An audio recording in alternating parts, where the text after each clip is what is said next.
Hello guys, আজকে অনেক দিন পর আমরা চলে আসছি চিনির ওয়েলকাম ভিডিও নিয়ে। কারণ অনেক দিন যাবৎ আমি বাসায় আসছিলাম না।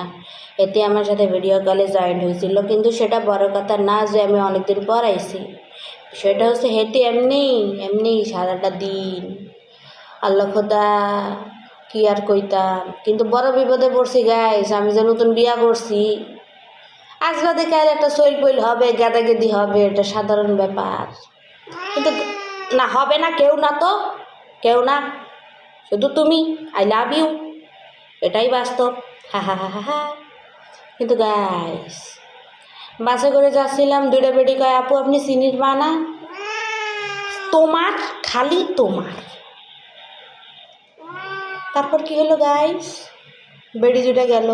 রংপুর বাণিজ্য মেলায় গিয়েছিলাম, একটা সোরা এসে কয়, আপা আপনি চিনির মা? আরেক মহিলাকে আপনি চিনির মা? আছে ভালো কথা, চিনির মা তো আমি শুধু ওর মা। কিন্তু বাবা, আমার তো নিজস্ব একটা পরিচয় আছে। নিজস্ব পরিচয় হচ্ছে আমি ঐশী মণি টুম্পা। আমার সার্টিফিকেটের নাম হচ্ছে ঐশী মণি। এখন কি আমি সব কিছু পাল্টাই, সব জায়গায় লিখে দিব? ভোটার আইডি কার্ডটা পর্যন্ত প্রমাণ না? তোমার মা দিব শুধু ও ছাড়া। এখন আপনারা যে আমাকে রাস্তাঘাটে কিছু ডাকেন না, আপু ডাকেন না, ডাকেন চিনির মা। এই যে আপু চিনির মা, চিনির মা। আরে বাবা, আমি ঐশী, আমার নামটি ধরে ডাকেন, এত কষ্ট। আমার নাম শুধু চিনি রাম্মু, তুমি চিনি, আমি তোমার মা, এটি আমার আসল পরিচয়। রাগ করার কিছু নাই, ঝগড়াঝাটি করার কিছু নেই। হুম, আর কোনো দিন বলবো না। আরে ভাই, আমি নিজের যে কথা বলার স্বাধীনতা হারাই ফেলছি তো, দেন না? আছে তা বাইরে কিছু বলতে পারি না। এটা বিলের হাতে সারাদিন চরথাপ্পর খাই। সকালবেলা ও গুত্তায় ঘুমতে উঠায়, কিছু খাইলে হামলায় পড়ে, কিছু খাইতে পারি না। কোথাও গেলে হেতি আগে রেডি গেটের কাছে, ওর একটা ব্যাগ আছে, ওরই টানতে শিখছে। বাবা, আরাম করা কি হইছে?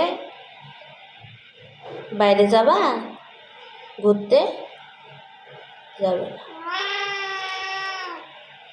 ও আমাকে বললো, ফকিন্নি দেখিস না, এখন ঘুমাই। Guys,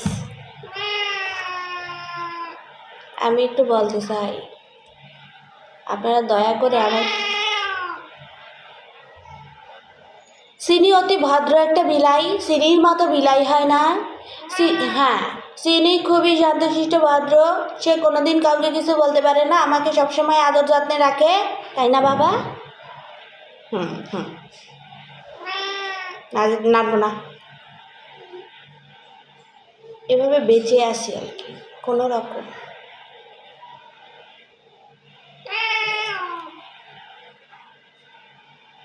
good night guys.